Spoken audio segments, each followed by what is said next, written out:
नमस्कार। आज हम कैरियर गाइडेंस, कैरियर गुरु डॉक्टर नीलेश पांचाल जी से बात करते हैं। हमारे कैरियर में, जो बच्चों के कैरियर में आने वाले भविष्य में जो एजुकेशन है, जो महत्व बढ़ता जा रहा है, जो ऑनलाइन बढ़ता जा रहा है, उसके बारे में कुछ क्वेश्चंस हम लोग डॉक्टर नीलेश पांचाल जी से करेंगे। वो आपको गाइड करेंगे कि आपके परिवार में मिडिल क्लास से लगा के अपर क्लास तक के जो बच्चे होते हैं उनको सही दिशा मिल सके, उनको सही गाइडेंस मिल सके, वो क्या बनना चाहते हैं, क्या करना चाहते हैं, कौन कौन से विषय लेना चाहते हैं। हम जानते हैं डॉक्टर नीलेश पांचाल जी से। सर नमस्कार। नमस्कार जी, बहुत बहुत स्वागत आपका। आपका भी स्वागत है। आज मौका मिला है करियर गाइडेंस के ऊपर चीज़ें बताने के लिए, और बहुत सारी चीज़ें हैं। तो जो करियर गाइडेंस है ये हमारे जीवन में बहुत महत्वपूर्ण रोल प्ले करता है, क्योंकि जब हमारी शिक्षा होती है तो आज बोलते हैं कि शिक्षा एक सबसे बड़ा टूल होता है हमारे समाज को, हमारे देश को आगे बढ़ाने के लिए। तो उस टूल का उपयोग आप कैसे कर सकते हैं, क्या एजुकेशन आपको करना चाहिए, जो हम चूँकि बच्चे अक्सर ही पूछते रहते हैं कि आगे हमको क्या करना है, किस विषय पे जाना है, ये सबसे महत्वपूर्ण होता है। तो वो जानकारी का जब अभाव होता है, क्योंकि अलग अलग शहरों में, अलग अलग गाँव में, अगर हम गाँव की बात करते हैं तो वहाँ पर उस चीज़ का उपयोग जो करियर गाइडेंस है वो कम हो पाता है। इस वजह से अगर हम बात करें कि उनको जो आगे का एजुकेशन है वो प्रॉपर नहीं मिल पाता। अच्छा, अगर उनको सही डायरेक्शन मिल जाती है या सही गाइडेंस मिल जाता है कि उस बच्चे की जो काबिलियत है, उसके अंदर जो गुण हैं, उसके अकॉर्डिंगली अगर वो अपना भविष्य बनाता है तो बहुत आगे जाता है, सक्सेस हो जाता है, चाहे वो बच्चा गांव से ही क्यों ना हो, बहुत रूरल इलाके से क्यों ना हो। तो ये इस चीज़ का बहुत इंपॉर्टेंट होता है उसको रोल को प्ले करने में। ठीक बात। तो करियर गाइडेंस हर किसी के जीवन में बहुत मुख्य भूमिका निभाता है। आज हम हैं, आप हैं, अगर हम भी कहीं से आए हैं, छोटे से गांव से आए हैं और आज एक स्तर पर पहुंचे हैं, तो उसमें भी कुछ गाइडेंस का रोल होता है या आपके अनुभव का रोल होता है। अच्छा, हम लोग ये पूछते हैं कि जो 12वीं पढ़ने के बाद में जो बच्चे करियर सिलेक्ट नहीं कर पाते हैं, या कई कॉलेजों से उसके अपने दोस्तों से रेफरेंस देखिए, मुझे मेरे उस दोस्त ने बोला इसलिए मैंने ये विषय चुन लिया, लेकिन वो गलत चला जाता है। बिल्कुल। करना क्या था, उसको कर क्या रहा है, और आगे जाके वो फिर किसी किराने की दुकान या छोटी मोटी शॉप खोल के बैठ जाता है और फिर वहीं भटक के वहीं रह जाता है, प्रॉपर गाइडेंस ना मिलने की वजह से। तो हम डॉक्टर साहब से ये पूछते हैं कि सर, एक गांव का निकला हुआ जो बच्चा है, 12वीं पास है, बड़े शहरों की तो बात अपन बाद में करते हैं, तो वो उसकी रुचि के अनुसार उसको आप क्या विषय लेना चाहिए, आप क्या गाइड करेंगे उनको? देखिए, सबसे महत्वपूर्ण है कि सबसे पहले जो हर बच्चा होता है, हर बच्चे का अपना दिमाग होता है, उसकी अपनी सोच होती है। ठीक बात। अब शहरों और गांव का डिफरेंस तो डेफिनेटली होता है, क्योंकि शहर में बच्चा बड़ा एक्सप्लोर होता है, उसकी प्रेजेंटेशन स्किल, उसका प्रैक्टिकल एक्सपोजर ज़्यादा होता है, तो वो कम अभाव में ज़्यादा कुछ कर पाता है, क्योंकि सिंपल होता है उस चीज़ के लिए। लेकिन अगर गांव का बच्चा है तो उसका जो प्रेजेंटेशन स्किल होता है, उसका जो एनवायरनमेंट होता है, सराउंडिंग होता है, वो बहुत कमज़ोर होता है। तो उस कमजोर एनवायरनमेंट में वो अपने आप को इतना डेवलप नहीं कर पाता, क्योंकि उसको सिर्फ उतनी चीजें दिखाई देती है जो उसके आसपास हो रही है। तो वो अपने दिमाग को एक्सप्लोर नहीं कर पाता। दिमाग तो बहुत बड़ा होता है बट उसको एक्सप्लोर नहीं कर पाता। तो उसके एक्सप्लोरेशन के लिए उसको जानना या गाइडेंस की बहुत रिक्वायरमेंट होती है। अगर हम बात करें कि आज हमको कोई पता बताता है, या तो हमको गूगल पे डायरेक्शन मिल गई, या किसी ने बता दिया कि आप ऐसे से चले जाए, तो हमारे लिए आसान होता है। लेकिन अगर हम खुद सर्च करने लगे, जाने लगे, तो बहुत समय लग जाता है उस चीज़ को करने के लिए। वैसे ही करियर गाइडेंस है कि अगर बच्चे को प्रॉपर समझ आ गई कि मुझे करना क्या है। एक अगर मैं आपको थोड़ा सा साइकोलॉजिकली बताऊं तो हर बच्चे का जो माइंड होता है वो 4 चीज़ों में डिवाइडेड होता है। एक लॉजिकल, दूसरा रीजनिंग, तीसरा इनोवेटिव, रीजनिंग में हम क्रिएटिव भी बात कर सकते हैं, इनोवेटिव, और चौथा है अदर्स, कि हर बच्चे में एक अपनी क्वालिटी होती है। वो इन जो बैलेंस होता है ब्रेन का, वो इन्हीं 4 चीज़ों में डिवाइडेड होता है। तो अब बच्चा जैसे बहुत ज़्यादा लॉजिक लगाता है, हमने बचपन से देखा है कि उसका अगर घर में वो कोई चीज़ कर रहा है, तो स्कूल में जा रहा है, तो वो लॉजिक बहुत लगाता है। तो हम बोल सकते हैं उसका जो लॉजिकल माइंड है वो बहुत ज़्यादा शार्प है। अगर लॉजिकल माइंड शार्प है तो वो इंजीनियरिंग में ज़्यादा जा सकता है, या जो स्किल आर्ट होते हैं उसमें वो ज़्यादा सकता है।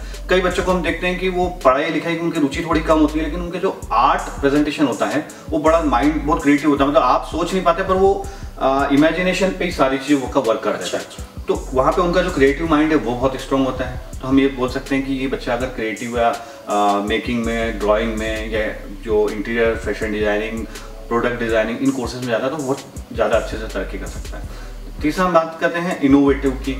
कई कुछ भी अपने घर में अननेसेसरी प्रोडक्ट होते हैं, उन चीज़ों को लेकर वो कुछ नई क्रिएटिव चीज़ बना देते हैं, जिसको हम डिस्कवरी बोल सकते हैं, ये इन्वेंशन बोल सकते हैं। तो उसका माइंड उस जगह चलता है। तो आप कहीं पे भी जाएंगे, अगर आप 100 बच्चों को लाइन में खड़ा करेंगे तो हर एक की अपनी स्किल होती है। ठीक बात है। हमारा या स्कूल में जब पढ़ाई होती है तो होता क्या है कि हम सब्जेक्टिव बेस पे ज़्यादा चले जाते हैं कि नहीं, नंबर्स पे हमको काम करना है। तो वो जब नंबर्स जब हम देखते हैं तो 60% है, मतलब एवरेज ये कुछ नहीं कर पाएगा, 70% है ठीक है, 100 90% है तो हम उसकी तारीफों के पुल बांध देते हैं। जरूरी नहीं है कि वो 90% वाला बच्चा ही ग्रो करेगा, क्योंकि 1 नंबर या 2 नंबर या 10 नंबर से फर्क नहीं पड़ता। उस बच्चे का उस दिमाग से जो वो अपने आप को स्किल में बढ़ाना चाहता है, जो डेवलप करके आगे बढ़ना चाहता है, सक्सेस पाना चाहता है, तो जिस चीज पे उसका ज्यादा फोकस है, अगर हमको पता चल जाए कि इस बच्चे का फोकस इस जगह पे है और इसको हमने अगर बार बार प्रैक्टिस करवाई, इसको स्पेसिफिकेशन करवाया, तो वो बहुत आगे बढ़ सकता है। तो आज यही चीज है कि करियर गाइडेंस, लोग इसको बहुत आसान सा समझते हैं कि ठीक है, जानकारी तो है, लेना तो है, लेकिन यहाँ पर सबसे बड़ी चूक होती है कि जब भी हम किसी से कुछ एडवाइस लेते हैं तो हम उसको बोलते हैं कि एक्सपर्ट से एडवाइस लेना मतलब स्पेसिफिकेशन। आज हम डिग्री करते हैं कि 12th हो गया, उसके बाद फिर सब्जेक्ट स्पेसिफिकेशन होते हैं, उसके बाद बैचलर डिग्री होती है, फिर मास्टर डिग्री होती है। मास्टर का मतलब कि हमने उच्च स्थान तक कर लिया है, मतलब ये कि आप स्पेसिफाइड होते जा रहे हैं। तो यहीं पे है कि आपकी जो सलाह होनी चाहिए वो बड़ी स्पेसिफाइड होनी चाहिए, उसमें कुछ भी ऐसा नहीं कि सिर्फ राय हो रही है, क्योंकि राय तो आपको सब जगह मिल जाएगी, लेकिन स्पेसिफिक गाइडेंस या एक्सपर्ट एडवाइस आपको सिर्फ एक्सपर्ट पर्सन से ही मिल पाएगी, जिसका उस चीज में अनुभव हो। आज हम अगर मान लीजिए टेक्नोलॉजी इंडस्ट्री में जाते हैं तो जो CS IT ब्रांच के लिए बात करेंगे, तो जो लोग ऑलरेडी इस फील्ड में, हम उनसे जानकारी ले तो ज्यादा अच्छा है। अब आप किसी डॉक्टर से जानकारी ले तो वो नहीं बता पाएगा। आपको मेडिकल में जाना है तो आप मेडिकल की जानकारी किसी डॉक्टर से लीजिए, तो वो आपको प्रॉपरली उस चीज को गाइड करके बता पाएगा। तो एक्सपर्ट एडवाइस का महत्व बहुत है इस चीज में। डॉक्टर नीलेश जी से एक बढ़िया क्वेश्चन, अभी सब लोग डिजिटल पे शिफ्ट हो रहे हैं, डिजिटल में अपना करियर बना रहे हैं। IT इंडस्ट्री भी डिजिटल तो है ही, लेकिन जो मैगजीन्स है, अखबार है, जो TV है, ये तो अपनी जगह है ही, लेकिन सब लोग डिजिटल में अपना करियर बना रहे हैं। उस पर डॉक्टर साहब कुछ प्रकाश डालें। बिल्कुल, जो डिजिटल युग अब आ चुका है, पिछले 7-8 सालों से हम देख रहे हैं कि हर चीज़ मोबाइल पर, कंप्यूटर पर बेस्ड हो चुकी है। मतलब आपके पास अब पूरी दुनिया आपकी मुट्ठी में समा चुकी है। तो इसमें आपका एजुकेशन आ गया, टेक्नोलॉजी आ गई, सारी चीज़ जो अगर घर में महिला कुछ खाना भी पका रही है और वो पकाना कुछ अच्छा जानती है तो वो भी अपने आप को एक्सप्लोर कर सकती है। तो अब यहाँ पर वो सब चीज़ें हट गई कि कौन कितना ज़्यादा एक्सप्लोर होगा। डिजिटल युग में हर व्यक्ति अपने आप को एक्सप्लोर कर सकता है। आज हम और आप बात कर रहे हैं तो वो भी हम जो सूचना है दूरसंचार के माध्यम से, डिजिटल माध्यम से हम पहुँचा रहे हैं, तो वो आसान हुआ कि आज हम इजीली एक जगह से करोड़ों लोगों तक, लाखों लोगों तक पूरी दुनिया में उस चीज़ को पहुँचा सकते हैं। तो यहाँ पर इसका महत्व तो बहुत ज़्यादा हो गया है कि हम डिजिटल युग में अपने एजुकेशन से या किसी भी चीज़ को लेकर है वो बहुत हम आगे जा रहे हैं। तो इसमें क्या ये जो नवयुवक हैं, जो पास आउट है 12वीं के पास, क्या इनके लिए इस क्षेत्र में कौन कौन से विषय है जिसमें ये लोग कर सकते हैं अपना? जी बिल्कुल, कैरियर। देखिए, सबसे पहले तो हमको ये जानना होगा, मतलब महत्वपूर्ण चीज़ ये है कि एजुकेशन जो है, जो हमारा इंडियन एजुकेशन सिस्टम चला हुआ आ रहा है, हमको उसको पूरा कंप्लीट करना है। ऐसा नहीं है कि डिजिटल युग ही अब सब कुछ हो गया है। ठीक है, पहले हमको अपने एजुकेशन को कंप्लीट करना है, उसके बाद आप डिजिटल युग जो माध्यम है इसका हम पूरा प्रयोग कर सकते हैं अपनी एजुकेशन को और आगे बढ़ाने में। अगर हम अपने एजुकेशन की बात करते हैं कि आज आपने मान लीजिए डॉक्टरी पास कर ली है, या आप इंजीनियर हैं, या एक आप IT इंडस्ट्री से बिलोंग कर रहे हैं, या आप कॉमर्स है, अकाउंटेंट हैं, व्हाटएवर आप जो भी हैं, आपको और ज़्यादा अगर सीखना है तो आज डिजिटल युग में यूट्यूब, फेसबुक, इंस्टाग्राम, ऐसे कई सोशल मीडिया प्लेटफॉर्म्स हैं, कई सारे डिजिटल माध्यम हैं जिनके थ्रू हम और जो पढ़ाई है या उनके स्पेसिफिकेशन उनको जान सकते हैं। तो इम्पॉर्टेंट ये है कि आपको अपनी एजुकेशन को सतत पूरा प्रयास करके रखना है, क्योंकि अभी मैं कुछ देख रहा हूँ कि कई बच्चे पूरी तरीके से अपनी पढ़ाई लिखाई को छोड़कर कंप्लीटली डिजिटली आ गए हैं कि अपने आप को एक्सप्लोर करने में, चाहे वो एक्टिंग का माध्यम हो, डांसिंग का हो, सिंगिंग का हो, या कुछ एक्सप्लोरेशन का हो। नॉलेज हमको पूरा देना है, क्योंकि जब आप कोई चीज़ डिजिटल माध्यम के देते हैं तो आपकी पूरी दुनिया देखती है। तो हमको वहाँ पर ये स्पेसिफिक करना होता है कि आप जो इन्फॉर्मेशन डिजिटल माध्यम से दे रहे हैं वो निपुणता, स्पेसिफाइड और पूरी तरीके से सही होना चाहिए। अगर आप थोड़ी सी बहुत भी उसको गलत इन्फॉर्मेशन देते हैं तो वो चीज़ लाखों लोगों तक गलत तरीके से पहुंच सकती है। तो इसका आपको विशेष ध्यान उसमें रखना पड़ेगा। और जैसे ऑनलाइन कंपनियां हैं, कॉमर्स कंपनियां, ई कॉमर्स कंपनियां हैं, इनमें तो युवाओं के लिए काफ़ी फ्यूचर भविष्य रहेगा इनका। बिल्कुल 100%। आज से अगर हम अगले 20, 30, 50 सालों की भी बात करते हैं तो इन कंपनीज में बहुत ज़्यादा उपयोग है। आज हम बात करते हैं कि किसी भी व्यक्ति को सामान यहाँ से खरीदना चाहिए, वहाँ से खरीदना चाहिए, ऑनलाइन ऐप को बंद करना चाहिए। देखिए, अगर कोई कंपनी भारत में भी उस चीज़ को चला रही है तो इससे फ़ायदा भारतवासियों का ही है। ये आपको थोड़ा सा समझना पड़ेगा, क्योंकि वो कंपनियां सिर्फ एक प्लेटफॉर्म है जो कि सिर्फ सामान को डिस्क्राइब करके बता रही है और उसको सेल आउट कर रही है।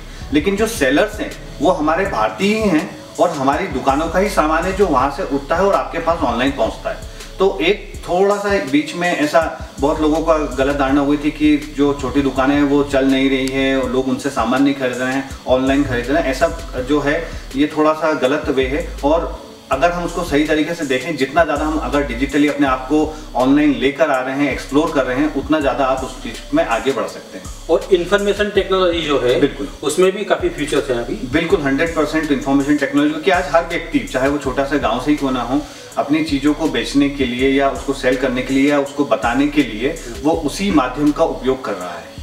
ठीक बात। अब हम लोग बात करते हैं उच्च शिक्षा की। उच्च शिक्षा के क्षेत्र में भी डॉक्टर साहब ने बहुत सारा काम किया है। आपके परिवार के बच्चे अगर विदेश में पढ़ाई करना चाहते हैं या देश के किसी अच्छे प्रतिष्ठान में पढ़ना चाहते हैं तो उसके लिए डॉक्टर साहब के पास कई करियर गाइडेंस के ऑप्शन हैं। आप इस YouTube के माध्यम से आप इनसे समझ सकते हैं, क्योंकि सर भी काफ़ी बिजी रहते हैं, बहुत सारे कॉल्स होते हैं। तो आज इस छोटे से आगे भी कई वीडियोस सर के आएंगे अलग अलग विषय और अलग अलग टॉपिक पर। तो अभी सर से शॉर्ट में और थोड़े से में पूछते हैं कि सर, विदेश जाने के लिए बच्चे अगर पढ़ते हैं तो उनके लिए क्या क्या क्वालिफिकेशंस हैं, क्या उनके जो उनके सपने हैं, जो उनके विषय हैं कि किस विषय में वो अपना करियर बनाना चाहते हैं। देखिए, सबसे पहली चीज़ है कि आज हम अपने इंडियन एजुकेशन सिस्टम को देखते हैं तो हमारे पास आफ्टर 10th, क्योंकि 10th तक तो हम सारे सब्जेक्ट्स पढ़ते हैं, इसके बाद जो एजुकेशन सिस्टम है वो ऐसे पहले एलाबोरेट होता है, ब्रॉड होता है और उसके बाद वापस नैरो होता है स्पेसिफिकेशन के लिए। तो जब हम स्टार्टिंग करते हैं तो हमारा दिमाग पूरा खाली होता है स्कूल में, पहली क्लास, दूसरी क्लास, 5वीं क्लास, तो सब्जेक्ट्स आपके बढ़ते जाते हैं, आपको सब चीज़ पढ़ाई जाती है। सोशल साइंस भी पढ़ाते हैं, साइंस भी पढ़ाते हैं, मैथमेटिक्स पढ़ाते हैं, हिंदी, इंग्लिश, अलग अलग लैंग्वेजेस पढ़ाते हैं। अब शिकायत पेरेंट्स की बच्चों की ये रहती कि ये हमको क्यों पढ़ना, इतने सारे सब्जेक्ट का हम क्या करेंगे। देखिए, अगर हमको हमारा कल्चर जानना है, हमको हम सारे सब्जेक्ट में नॉलेज गेन करना है, सब चीज़ों को समझना है, तो हमको ये सारे सब्जेक्ट थोड़ा थोड़ा करके हमको सिखाया जाता है। जब हम इस सब्जेक्ट को पढ़ते हैं तो हमको कुछ सब्जेक्ट नॉलेज होता है, तो हम जब 10th में आते हैं तो हमारे ऑटोमेटिकली सब्जेक्ट कम होना शुरू हो जाते हैं। वो कम होने का कारण है कि सब्जेक्ट कम होंगे, आपकी रुचि का जो सब्जेक्ट होगा उसको आप अपने आप को बहुत ज़्यादा स्पेसिफाइड करके एक्सप्लोर करने जाएंगे। तो वो सब्जेक्ट तो कम हो गए, लेकिन उनका जो स्पेसिफिकेशन है, जो उनका ब्रीफ बोल सकते हैं ब्रॉड नॉलेज है, वो उसके अंदर आ जाता है। तो उसके आगे वो एक्सप्लोर करते हैं। फिर जब हम 11th क्लास में पहुँचते हैं तो 11th 12th में और सब्जेक्ट स्पेसिफाइड हो जाते हैं। हम अगर सिंपल सा इंडियन एजुकेशन या किसी भी एजुकेशन की बात करते हैं तो एक मेडिकल की ओर जाता है, बायोलॉजी सब्जेक्ट, मैथमेटिक्स जाता है, सारे जो इंजीनियरिंग है या टेक्निकल सब्जेक्ट्स हैं उनसे रिलेटेड सब्जेक्ट में पहुंच जाते हैं। इसके बाद हम कॉमर्स की बात करते हैं तो जिनको अकाउंटेंसी, सीएस या कॉमर्स फील्ड में जाना है वो लोग उस डायरेक्शन में जा सकते हैं। अगर किनको आईपीएस या पब्लिक सर्विस कमीशन की एग्जाम्स वगैरह देना है तो वो ह्यूमैनिटीज़ वगैरह सब्जेक्ट्स, कुछ हिस्ट्री वगैरह, इन सब्जेक्ट्स में वो आगे जा सकते हैं। तो ये महत्वपूर्ण हो जाता है कि अब हमको स्पेसिफाइड होना है और उन सब्जेक्ट को लेके आगे एक साथ बढ़ना है। जब हम 12th भी कंप्लीट कर लेते हैं तो हम ग्रेजुएशन में चले जाते हैं, वहाँ पर और स्पेसिफिक चीज़ें आ जाती हैं और आखिरी में पोस्ट ग्रेजुएशन के हो जाते हैं। तो हमारा जो इंडियन में है काफ़ी सारे IITs, यहाँ के मेडिकल कॉलेजेस, इंजीनियरिंग कॉलेजेस और बड़े बड़े जो संस्थान हैं उनसे हम पढ़ाई कर सकते हैं। लेकिन कई बार हमको इच्छा होती है कि ये जो भारत देश है, अगर हम इनसे भी बाहर जाके कुछ और अपने देश के लिए करना चाहते हैं और ज़्यादा नॉलेज लेना चाहते हैं तो आपके पास विदेश के भी सारे ऑप्शंस अवेलेबल होते हैं मेडिकल, मैनेजमेंट, इंजीनियरिंग और अदर प्रोफेशनल कोर्सेज में। तो यहाँ पर जाने के लिए आपको क्या रहता है कि पहले आपका जो एलिजिबिलिटी है कि अगर आपको स्नातक करना है, ग्रेजुएशन करना है, तो आप आफ्टर 12th भी जा सकते हैं। लेकिन आपको अगर पोस्ट ग्रेजुएशन या कुछ स्पेशलाइज सब्जेक्ट में आपको अपनी डिग्री हासिल करना है तो आप अपना ग्रेजुएशन पूरा करके भी जा सकते हैं। कई बच्चे मेडिकल के लिए MBBS करने के लिए बाहर जाते हैं, क्योंकि संसाधन हमारे यहाँ पर मेडिकल कॉलेज की सीटें कम है और 18 लाख बच्चे उसको अपियर करते हैं अपने डॉक्टरी बनने के सपने को लेकर। तो उन लोगों के लिए भी फॉरेन जाना अब आसान है, इस डिजिटल युग में सब चीज़ आसान हो गई है, तो वो भी आसानी से जा सकते हैं। अगर वो इंजीनियरिंग के लिए पढ़ाई करने जाना चाहते हैं, स्पेसिफाइड पोस्ट ग्रेजुएशन के लिए MS या US वगैरह कनाडा जाना चाहते हैं, तो वो भी उनके लिए बहुत आसान है। अगर वो मैनेजमेंट MBA के लिए जाते हैं, बड़ी मल्टीनेशनल कंपनीज में अपने एडमिनिस्ट्रेशन लेवल को इंक्रीज करना चाहते हैं, तो उन लोगों के लिए भी काफ़ी अपॉर्चुनिटीज़ हैं। 2 साल कोरोना के कठिन निकले, जिसमें सबसे बड़ा लॉस रहा भारत को ट्रैवल एवं टूरिज्म पर। आने वाले समय में लोग अब बाहर निकलेंगे, लोग ट्रैवल करेंगे, टूरिज्म के लिए बढ़ावा मिलेगा। क्या इन बच्चों को अभी से अपनी रुचि ट्रैवल एवं टूरिज्म पर क्या अपना करियर बना सकते हैं? डॉक्टर साहब, छोटा सा प्रकाश डालें।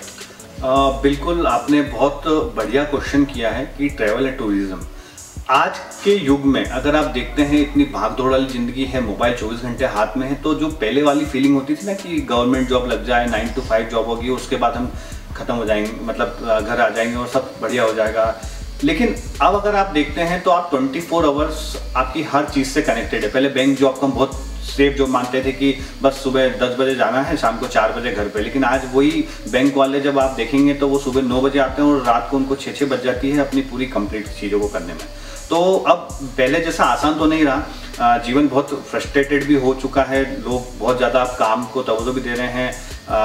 शहरीकरण के कारण गाँव से जब लोग जब जा रहे हैं तो वहाँ पर भी जब वो पहुँचते हैं तो उनको जो है एक संडे ही ऐसा दिन मिलता है, छुट्टी का दिन होता है जिसको हम बोल सकते हैं, और वो उस दिन का उपयोग करना चाहते हैं। तो अब जब व्यक्ति पूरा अपने वीकली एंडोर्समेंट के साथ काम करता है और उसके बाद वो छुट्टी या ट्रैवलिंग मतलब बात करता है तो वो घूमने फिरने की इच्छा जाहिर करता है। तो जो स्कोप है आज हम जितने देखते हैं कि अम्यूजमेंट पार्क हो गए हैं, वाटर पार्क्स हो गए हैं, रिजोर्ट्स हो गए, ये बहुत ज़्यादा ओपन हो रहे हैं। ट्रैवल टूरिज्म की इंडस्ट्री बहुत ज़्यादा, क्योंकि हर व्यक्ति घूमना चाहता है, हर व्यक्ति के पास इन्फॉर्मेशन है और वो घूमना चाहता है, अपने आप को एक्सप्लोर करना चाहता है। तो अगर आप अपना करियर ट्रैवल एंड टूरिज्म में भी बनाना चाहते हैं तो बहुत ज़्यादा इसमें आपको स्कोप है। आने वाले कई सालों तक इसका स्कोप रहेगा। आप निश्चिंत होकर इस कोर्सेज को कर सकते हैं, कारण कि अगर आप फ्लाइट जो ट्रैवलिंग की बात करते हैं तो चाहे वो बस हो, ट्रेन हो या एरोप्लेन्स हो, आप कहीं भी जा सकते हैं, इजीली जा सकते हैं, बहुत चीपेस्ट मोड में जा सकते हैं। दूसरा, जो रिजॉर्ट्स हैं, जो अम्यूजमेंट पार्क्स हैं जहाँ पे लोग अपने आप को रिलैक्स करना चाहते हैं, तो वो इन सब साधनों का उपयोग बहुत तेज गति से कर रहे हैं, इसलिए आप इस इंडस्ट्री में भी। और भारत सरकार और मध्य प्रदेश सरकार भी इसको बढ़ावा दे रही है। मित्रों, आज आपने देखा डॉक्टर नीलेश पांचाल जी से कि किन किन विषयों में कैरियर बना सकते हैं हमारे युवा, उनका लाभ लें। और ये जो टॉपिक है और ये जो एपिसोड है, ये छोटा है, ये बहुत बड़ी फील्ड है समझने के लिए। अलग अलग विषयों पर हम लोग अलग अलग टॉपिक पर एपिसोड लाएंगे यूट्यूब पर। डॉक्टर साहब, आप कुछ बताइए थोड़ा सा। देखिए, बसंत जी का ये प्रयास बहुत अच्छा है और काफ़ी लोगों को एक्सप्लोर कर रहा है, और अगर हमारी सूचना आप लोगों तक पहुंच रही है तो ये भी उनका एक प्रयास बहुत बड़ा है हमारे समाज में, हमारे देश हित के लिए। और अगर आपको ये सारी चीज़ें पसंद आ रही हो तो आप पर्सनली भी हमसे संपर्क कर सकते हैं। और बसंत जी का ये जो चैनल है, आप इन चैनल को सब्सक्राइब कर सकते हैं, इसको लाइक करिए और शेयर करिए ताकि ज़्यादा से ज़्यादा लोग इस चीज़ का लाभ उठा सकें और वो अपने करियर को और आगे बढ़ा सकें। हम आपका सर का नंबर स्क्रीन पर दे रहे हैं, आप नोट कर लीजिए फ्यूचर में, लेकिन व्हाट्सएप करें क्योंकि सर भी बहुत बिजी रहते हैं। धन्यवाद। धन्यवाद। धन्यवाद सर।